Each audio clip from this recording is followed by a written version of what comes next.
Bueno, ahora para poder trabajar con lo que se refiere al análisis de los documentos históricos escritos, digamos, cualquier tipo de fuente, en realidad, más allá de las fichas que estuvimos viendo, mi idea es retomar un poco esta presentación que yo les había dejado ya hace un tiempo, que era un poco la base para la elaboración de comentarios analíticos. Pero en realidad, dentro de la presentación, si ustedes ven bien, van a aparecer aquellos datos que son necesarios que ustedes registren de cualquiera de las fuentes que ustedes vayan a seleccionar para trabajar, ¿bien?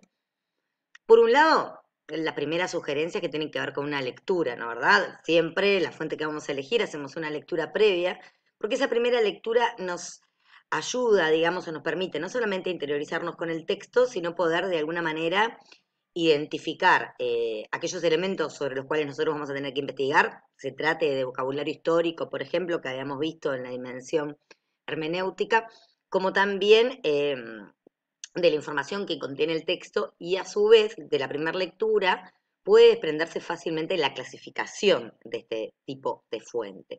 Pero veamos en realidad, nosotros tenemos que una de las primeras cosas que nosotros hacemos cuando nos enfrentamos a un texto, a una fuente, digamos, un documento histórico, lo primero que vamos a hacer es intentar clasificarlo, ¿no? Identificar qué tipo de fuente es.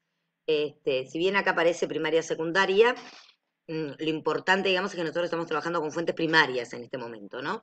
Entonces, en realidad, pueden revisar el esquema que tienen en la plataforma sobre la clasificación de fuentes, la clase que estuvimos trabajando sobre este tema, y allí van a encontrar los distintos tipos de fuentes, ¿no? Entonces, un primer momento, digamos, que es identificar qué tipo de fuente, frente a qué tipo de fuente nos encontramos, ¿no? Y en todo caso también cuál es la naturaleza del texto. Y acá si ustedes van se despliega una explicación que tiene que ver con qué tipo de texto es, ¿no? Que en realidad la clasificación o la naturaleza de ese texto va a estar dada tanto como por su contenido como por su formalidad, digamos, ¿no? Hay textos jurídicos en los cuales estamos hablando de leyes, de las constituciones, de un decreto, de acuerdos internacionales, tratados de paz, órdenes de países, ¿no? Aquellos que tienen el carácter de jurídico en tanto encarnan a la ley, ¿no? Después tenemos un tipo de textos que son los textos políticos, donde podemos encuadrar allí discursos, programas partidarios, proclamas, pasquines, volantes, por ejemplo.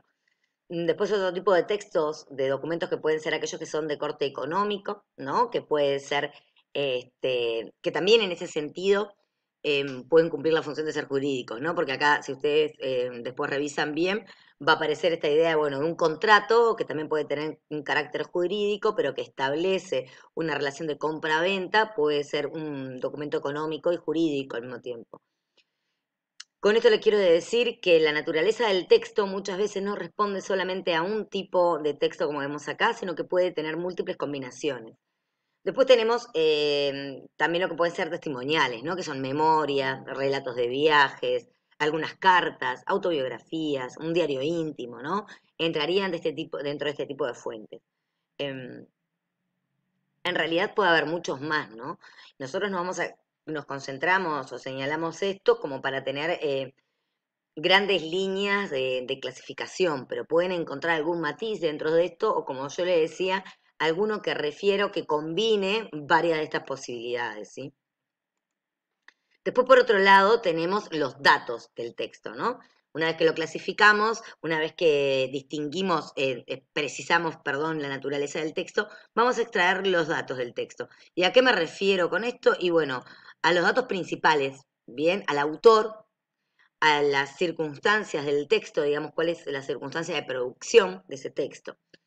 En cuanto al autor, primero lo que tenemos que identificar es si se trata de un autor, perdón, individual o colectivo, ¿bien?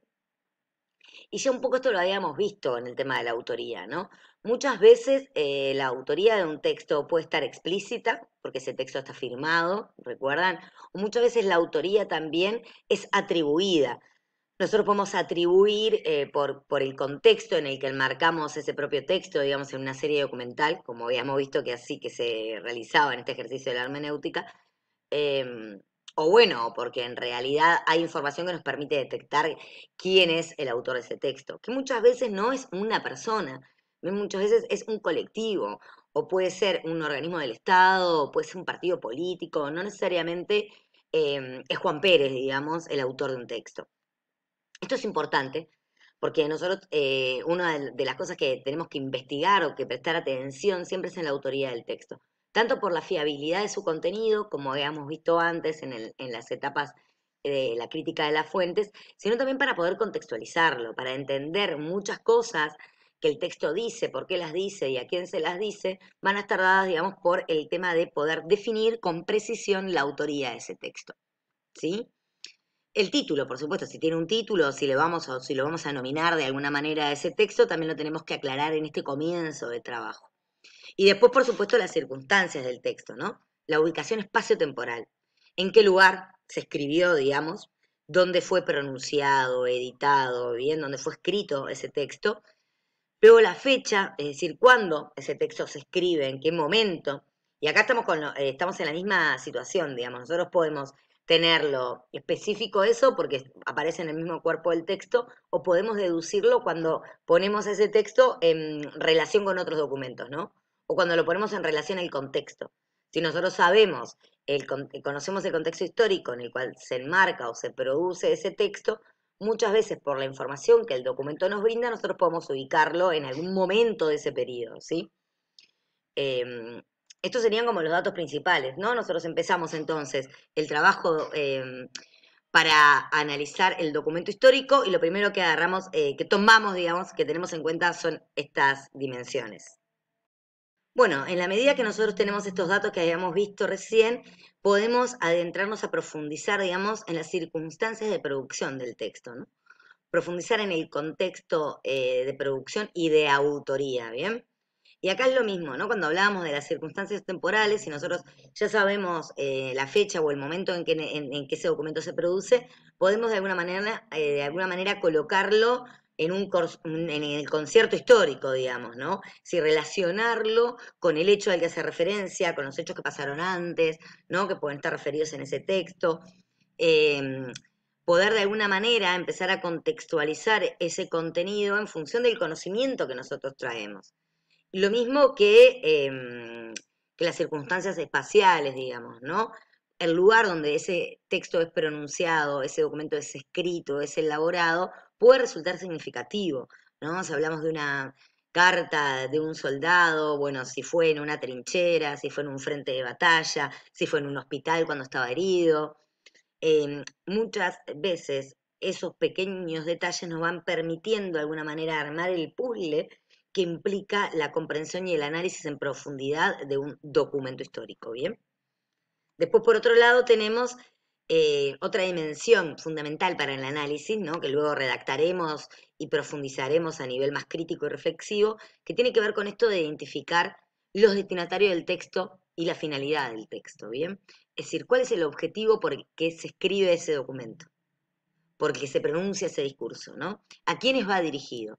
Los destinatarios, como dice acá, necesariamente pueden ser un destinatario público-privado, dependiendo, cuando hicimos la clasificación, de qué tipo de documento es, qué tipo de fuente, ¿no? Si contabas, ¿se acuerdan cuando veíamos el esquema de las fuentes públicas y privadas, teniendo en cuenta todo eso? Y a su vez, también tener en cuenta que el destinatario puede ser alguien concreto o un grupo de personas concreto, puede ser explícito, puede estar explicitado en el propio contenido documental, o puede estar sugerido o puede estar implícito. Entonces ahí también depende de nuestra atenta lectura el poder identificar los múltiples destinatarios que puede tener ese texto. Nosotros podemos identificar un destinatario explícito, otros implícitos, ¿bien? Podemos decir, bueno, este discurso del presidente le habla a todo el país, le habla a sus votantes, le habla a la oposición, por ejemplo. Y luego la finalidad, ¿no? Que tiene un poco que ver con los objetivos, ¿no? Eh, la identificación y la claridad con lo que nosotros hayamos realizado, la clasificación y la identificación de los destinatarios del texto nos va a permitir un poco comprender esto de la finalidad, del objetivo del texto. También lo pueden leer esto como para hacerlo más preciso, ¿no? pero tiene que ver con las intenciones. La intencionalidad del autor queda develada de alguna forma en la finalidad que el texto tiene. Bien. Y por último, por supuesto, el tema del texto. Bien, el tema que en una primera lectura nos lo puede arrojar con claridad y este estudio más en profundidad nos puede ayudar a terminar de desentrañar, digamos, cuál es el tema central del texto en cuestión. Un elemento no menor que me parece que es importante tener en cuenta es esta dimensión de los significados, ¿bien? Los significados que aparecen de las palabras o de los términos que aparecen en el texto. Un poco ya lo hablamos, pero no solo se trata de identificar aquellas palabras o conceptos que yo no entiendo y que tengo que buscar, digamos, para ver cuál es la acepción es la que corresponde, sino recordar siempre que esos términos, la acepción de esos términos, tiene que ser buscada en el contexto histórico en que es producido o enunciado ese documento. ¿Sí? Por la modificación digamos, los cambios que puede haber en cómo se conceptualiza o en las acepciones que se utilizan de determinados términos a lo largo del tiempo. Esto es fundamental para después poder pasar a la parte más analítica. La parte más analítica, como hemos visto, que en esta dimensión puede ser el comentario del texto, ¿no? Que ustedes esto lo utilizaron para realizar el comentario analítico, es pensar en esto, ¿no? Pensar básicamente como en dos dimensiones, en la dimensión descriptiva, en la dimensión analítica y en la dimensión de crítica o de reflexión sobre lo que acabo de leer. En ese sentido, cualquier comentario, cualquier trabajo que ustedes realicen, cualquier análisis de cualquiera de las fuentes, del tipo de fuentes que ustedes vayan a hacer, va a tener como tres instancias, ¿no? Una de presentación, donde ustedes lo que hacen es presentar, o sea, describen, brindan la primera información, digamos, que contiene ese texto, su clasificación, los datos principales. Luego una instancia de desarrollo, como aparece acá, que está vinculada a esta instancia de desarrollo tanto a la dimensión descriptiva como a la dimensión analítica que hemos estado trabajando. Y por último, siempre un cierre o una conclusión. Recuerden que es muy importante para quien lee un texto que el texto no parezca cortado, no nos dé la sensación de que estamos leyendo algo que quedó a mitad de camino. De siempre un cierre, una estrategia de escritura que esté vinculada puede ser una síntesis general, una apreciación personal sobre el documento que han leído, es importante. Como otra dimensión fundamental y que ustedes nunca pueden olvidar, es colocar la bibliografía, la bibliografía y realizar el citado y referenciado correcto en el análisis que ustedes presenten.